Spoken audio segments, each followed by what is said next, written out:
Já, þarna erum við sagt, að sjá lyfjuverslunina biðjast afsökunar á uppfréttingum í lyfjagáttinni og það eru búin að biðja nokkra nafntogaða einstaklinga sem var flett upp árið 2021 sem er mjög áhugavert vegna þess að þetta mál er ristir miklu dýpra heldur en að lesendur mbl.is kannski gera sig grein fyrir. Þarna erum við að sjá Lyfju reyna með veikum mætti að klóra sig út úr þeim vandræðum sem að starfsmaður þeirra, Vítalía Lazareva, hefur valdið þeim með kolólöglegum uppflettingum á viðkvæmum persónuupplýsingum á nafntoguðum einstaklingum í lyfjagátt apótekana. Það eitt og sér er auðvitað grafalvarlegt mál sem hvert einasta mannsbarn á Íslandi ætti að láta sig varða, en það er samt sem áður ekki nema einn lítill angi af mun stærra og enn alvarlegra máli sem réttu nafni ætti bara að kallast stóra fjárkúgunarmálið. Það er nefnilega þannig að stóra pottamálið svo kallaða sem gerði Vítalíu Lazarevu heimsfræg á Íslandi er nefnilega ekkert annað en eitt stórt og viðurstyggilegt fjárkúgunarmál þar sem að allir helstu fjölmiðlar landsins voru misnotaðir illilega. Rannsókn málsins hefur leitt þetta í ljós og núna þýðir alls ekki að segja frávísun jafngildir ekki sakleysi eða réttarkerfið brást þolendanum Vítalíu. Það er ekki þannig. Rannsókn málsins var hætt þegar hún hafði leitt í ljós að kæran var ekki á rökum reist. Þetta hefur ekkert með eitthvað skort á sönnunargögnum að gera. Við skulum ekki leyfa ofstækisfólkinu að taka umræðan á þangað. Í frávísun vísar ríkissaksóknari í 52. grein meðferðar sakamála sem segir orðrétt: sé rannsókn hafin getur lögregla hætt henni ef ekki þykir grundvöllur til að halda henni áfram, svo sem ef í ljós kemur að kæra hefur ekki verið á rökum reist eða brot eru smávægileg og fyrirsjáanlegt að rannsóknin muni hafi för með sér óeðlilega mikla fyrirhöfn og kostnað. Með öðrum orðum segir ríkissaksóknari: hei, ekki sóa tíma okkar í þessa þvælu. Gögn málsins sýna nefnilega svart á hvítu að ásakanir Vítalíu voru bara ein allsherjar lyga þvæla.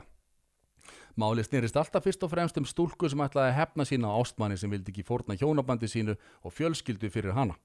Þetta sést líka glögglega á allir fjölmiðlaumfjöllun málið. Hún er alltaf að ráðast á Arnar Grant þegar hann er að reyna að slíta sambandinu.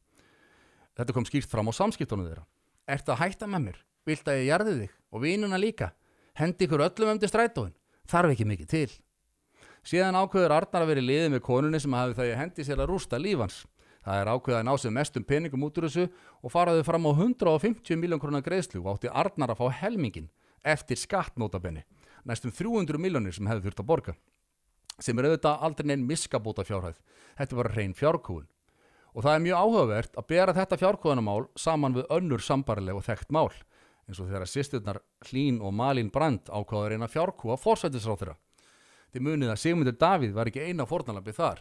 Helgi Sjón Klausen, ritstjóri menn.is, lenti í mjög sambarilegri árás og hér er til umræðu. Samkvæmt hæstaréttardómi frá desember 2017 hreltu systurnar Helga með hótunum að saka hann að hafa nauðgað Hlín. Þær leta hann punga út 700.000 krónum og skiptu síðan með þessu greiðslunni. Það þótti dómnum benda til að ekki hafi verið miskabætur til Hlínar að ræða, heldur hefði systurnar miklu frekar verið að skipta með sér gósi. Hann kærði fjárkúgun eftir að hann heyrði máli forsætisráðherra og var síðan á móti kærðu fyrir nauðgun af Hlín. Og þetta var nákvæmlega eins með Arnar og Vítalíu. Haldið þið að Vítalía hefði þótt eðlilegt að Arnar Grant fengi 75 milljónir króna af greiðslunni til sín ef eitthvað raunverulegt brot á henni hefði verið að ræða? Auðvitað ekki. Fjölmiðlar, sérstaklega RÚV, sem gera verður meiri kröfur til en annara, þeir fjölluðu þá sem að Vítalía ásakaði eins og þeir hefðu verið dæmdir í Hæstarétti fyrir svívirðilega glæpi. Samt var strax augljóst að þetta var eitthvað mjög brenglað. RÚV velti sér upp úr þessu máli sem fyrstu frétt mörg kvöld í röð, ekki bara í fréttum og fréttaskýringaþáttum, heldur líka í fjölskyldu og skemmtiþættinum Vikunni. Þar var ekkert bara talað meint brot eða ásakanir, heldur að hún hefði skýrt frá ofbeldi sem að hún hefði orðið fyrir. Hjá Gísla Marteini var gantast með samsettar myndir af mönnum í potti. Segjum sem svo að Gísli hefði trúað og hafi trúað Vítalíu. Hversu sjúkt og tryggarandi væri þá þetta grínum brotin og brotavettvangin í fjölskyldu þættinum? Þarna var Logi líka tekinn fyrir, Logi Bergmann. En meira að segja Arnar og Vítalía hafa bæði viðurkennt að ásakanir á hendur honum hafi verið lygi. Hvar hefur RÚV beðist afsökunar á því? Nei, alveg talað. Hversu viðbjósleg getur þessi ríkisstofnun verið? Meira að segja síðustu áramót var fjallaði í innlendum fréttaánal og annál Vikunar málið á nokkura efasemda sekt. þótt flestum væri þá orðið ljóst að maðkur væri í misunni. Það blasir við núna, þegar að fjölmiðlar að fjalla frávísun málsins gagnvart mönnunum sem Vítalía ásakaði, að fjölmiðlarnir eiga mjög erfitt með að horfast í augu við þau mistök sem þeir hafa gert, sérstaklega RÚV. Frétt útvarpsins enda á að fjárkúganamáli hefði líka verið fellt niður. Það er bara kolrangt. Það er líka kolrangt að málið hafi hafist á kæru Vítalíu. Málið komst eingöngu í þann formlega farveg þegar að þremenningarnir sáu engan annan kost en að kæra fjárkúgununa, en þess að öðruvísi kæmi sannleikurinn aldrei í ljós. Og það var eftir það sem að Vítalía kærði þá með þessum upplognu sökum. Þetta geta allir séð sem að vilja. Fjölmiðlar falla aftur og aftur í sömu gryfjuna í þessum svokölluðu Lúkasamálum. Hlaupa 1. apríl í miklum hasar, en svo reynist ekki fótu fyrir neinu. Það blasir við að mjög stór hluta því sem Vítalía hefur sagt opinberlega eru sannanlega hauga lygi. Bara sem dæmi þá laug hún að hún hefði kært mál til lögreglu, hún laug að hún og Arnar væri ekki saman þegar þau voru í sambúð og hún laug að hún kannaðist ekkert við brota á vettvangi lyfju, upprettingarnar.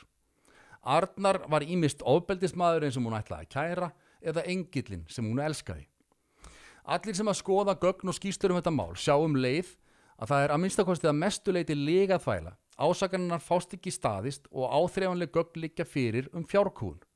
Þar sem fjölmiðlar voru misnotaðir til að þrýsta á þolendur. Fólk virðist ekki átta sig á þeim skaða sem það getur valdið að víkja öllum reglum réttaríkisins algjörlega til hliðar. Þeim freistnivanda sem blasir við þeim sem hafa tilhneigingu til auðgunarbrota þegar þeim í lófa lagið að segja borgaðu það sem ég krefst eða RÚV og Gísli Marteinn munu taka lífi. Hugsið ykkur skandalinn. Edda Falag og Vítalía Lasareva eru búin að gera fórnarlömbum raunverulegar kynferðisbrota hryllilegan óleik, en samt er ennþá verið að kóa með þeim endalaust. Og RÚV, Vísir.is og MBL hafa síðan hagað sig með þeim hætti að enginn trúir lengur meginstrems fjölmiðlum. Það finna allir hvernig þeir fjúka bara eins og lauf í vindi með nýjasta réttrúnaðamálinu hverju sinni. Og það eru allir konur með ógeð af því. Svona er staðan á Íslandi í dag.